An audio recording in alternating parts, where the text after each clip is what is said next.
Do you read me? Come in. In a career spanning 50 years, this pop culture icon's done it all. But today, he may just best be known for being himself. I think we need to go make a film, guys. With a new biography, Up Till Now. It chronicles his life, his career. She's wicked. I love it. But this is no ordinary hour. He's got some things to say to me, and his phaser is not set on stun. Let's go! Fun, frank. He watches this program, so he's going to be very outspoken.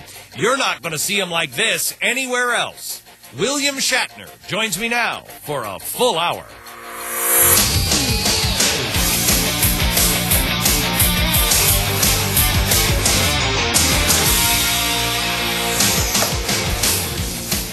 Joining me now, actor, director, producer, recording artist, author, artist.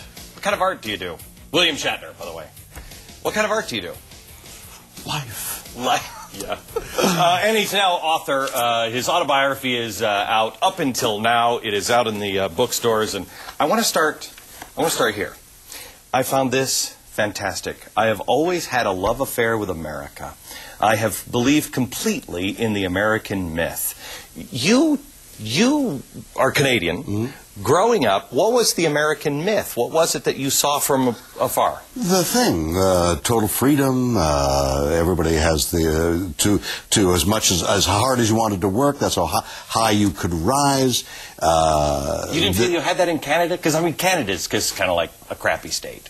I mean, no offense, dude. Canada's a crappy state. Well, no. I mean, not now. No, it's kind of nice. Never, it's like Massachusetts. No, never was.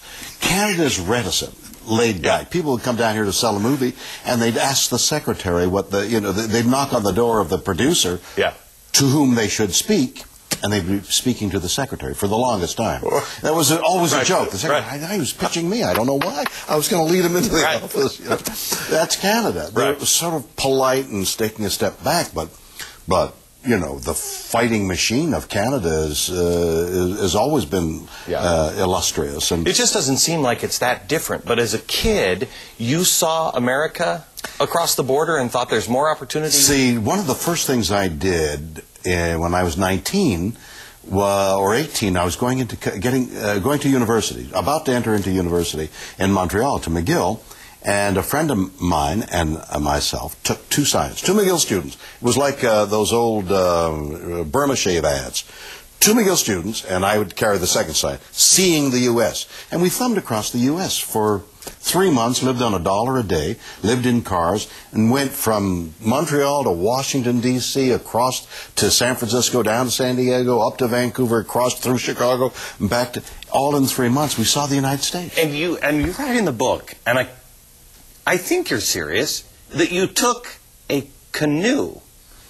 Another trip. Yeah. So I'm at a camp, a welfare camp, a counselor, a young counselor, and the head of the camp says, I'm going to take a war canoe and paddle up the St. Lawrence to the Richelieu, down the Richelieu to Lake Champlain, down Lake Champlain to the headwaters of the river, of the Hudson, and make it all the way down the Hudson to the 72nd Street Marina, which we did. We were on television when I was 16 or 17. And then how did you get here to? Because then you started. Then I was at a company, a classical company in Stratford, Ontario, and they decided to take a play down by Marlowe called Tamburlaine, and I was a member of the company, and we played the Winter Gardens for several weeks. But you were really good on stage. You were an accomplished actor. I've been at it all my life. Right. And then how did you get from there to, because you hooked up with Alfred Hitchcock? I drove. One thing led to another professionally. Do you like the stage, TV, movies? It's all grand. It's all grand. It's I don't know what people mean by I must have the stage or I only do television. Right. You're an actor and you bring certain truths to the performance, and you have to extend it a little beyond the footlights to reach somebody in the first or last row. And on television, your focus is about down here. Right. So it's all. I have to tell you, because I mean, you're known for, in Star Trek, you're known for overacting. What does that mean? I don't know, but... No. See, what do you mean you don't know? You're Glenn Beck. You know everything. Oh, sure, I know. Or you watch the show. Right. Or have pretensions. Yeah. Now, what do you mean by that? What does that mean to you? When you're fighting a giant lava rock... the lizard. That says, grr, yeah. grr. Well, what are you going to do? Wow, there's a lizard. No, there's a lizard, no. for God's sakes. I know. Right? I know. You got it? I know. I get it. So what does that mean? Well, look, okay. I mean, if you want to go Don't here... back down now. No. Okay. If you want to go here, I'm a Star Trek fan. Right. But it's hokey. You know it and I know it. It's a lizard man. No, well, it was a lizard. Got it. But everything's hokey. No. Your show is hokey. You have pretensions, you get mad about things. No, but it's true, right? Right. I mean, the cameramen are laughing. They're just laughing out of knowledge. What happened? There's a hokey thing. It's a lizard. There's a lizard. There's a rock coming my way. But it's not a rock. Crushed by a... It's not a rock. It's called suspension of disbelief. And I've had to suspend a lot of it. That's what I mean. This isn't a slam. Right. I remember watching this show with my father. I loved it. I'm a fan there of you yours. are. But You and your father loved it. What does that mean? Overacting. Okay.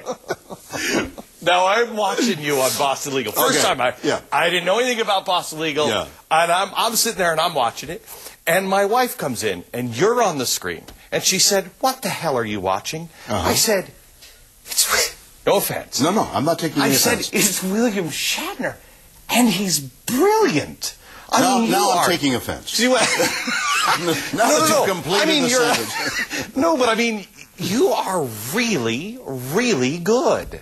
And Thank you. And I know Alfred Hitchcock said this to you, back in the 60s, but hey, you got a career. My book is all about the people who said that. Right.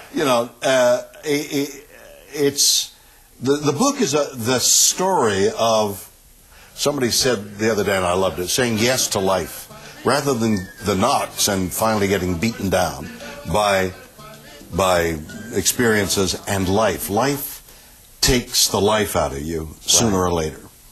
The people who can journey to the end, still with the volatility that they had as a kid, I think have the best life. But I don't think you learned that in this book. I think you learned that it's not the volatility that you had as a kid or the vitality that you had as a kid. I think you're growing in speed. Don't you think? I hope so. But that's unusual. To grow? No, to pick up steam as you're going. Most people, like you said, life takes life out of you. I mean, do you feel like you're growing in steam? Always. In steam, yes. In passion, and in the engine going. The piston is pushing. Absolutely. See, that was a little overacting. No. What? No. This was a cylinder head. Listen to this. Here's the cylinder, here's the piston head. Yeah. And if I went and it's going, I'm not gaining. Right. But if it's going, then you get, wow, I see what he's talking about. You see what? And I'm pushing it. So I'm just helping you. I know, I'm just helping you. But I'm explaining that you push it to the limit. Right. Now, yes, you don't know where the limit is, both in the little small box or in your sensibility. Where is that limit? Right. So this might have been enough for you to get the idea. But if you do this truthfully, it even suggests more. Now, you may say that's overacting, but I get it. Well, if you get it, maybe the next guy gets it. This is going to be a fun hour. Back with William Shatner in just a second. All right, Spock. Stop. No, Captain, it hasn't stopped. It's gone beyond... Captain, they're using...